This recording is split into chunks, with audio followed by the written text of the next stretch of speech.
Hello guys, my name is Amit. તો આજે આપણે આવી ગયા છીએ એમની વિડીયોના સાથે. અને તમે જોઈ શકો છો, તમને લાગતું હોય કે આપણે આઈડીમાં તમને ખબર હશે કે ડબલ ડાયમંડ ટોપ અપ ઇવેન્ટ ચાલે. આપણે 30માં 600 ડાયમંડ મળે. ડબલ ડાયમંડ ટોપ અપ ઇવેન્ટ ચાલતું હતું. એમાં આપણે 30ની વપરાય તો આપણે લઈ લીધી. એમાં જો આ બધી ગનનું હતું લાલ M10. જોઈએ આપણે લાગે ના લાગે. લાગી જાય તો સારું. મને ત્યાં ખબર નહીં, જેમ કે હું વિડીયો સાથે જ વોઇસ ઓવર કરું. ખબર નહીં હવે શું લાગશે કે નહીં લાગે. એટલે હારીએ ના લાગી. હવે આપણે 600 ડાયમંડમાં ઈવો ગનમાં સ્પિન કરશું. જોઈએ હવે અત્યારે આ ઈવો નહીં કરવું, કેમ કે પેલી ફેરની ઈવો આવશે ને એમાં કરીએ.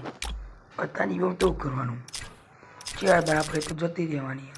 3-4 દાડા આપણે તો આપણે ઈવો રોયલ જતું રહેવાનું. એટલે ઈવો રોયલમાં આપણે સ્પિન કરશું. એ વિડીયો છે મેં મૂકીશું, કેમ કે મારા 29નું લખ અને આપણે કેલ્ક્યુલેટ કર્યું તો 600 ડાયમંડમાં એક એવું ગન તો પરમનન્ટ લાગી જ જશે આપણને. એટલે આ જોઈએ ફાર્મ હાઉસ ઓપન કરીએ હે. કરું કે ના કરું નહીં કરવી ગાઈસ. રાતે તો કોકદાર કરશું ભાઈ. આવા વિડીયો જોવા માટે મને લાઈક કરો, ચેનલને સબસ્ક્રાઈબ કરો. હું મળું તમને નવા વિડીયોના સાથે.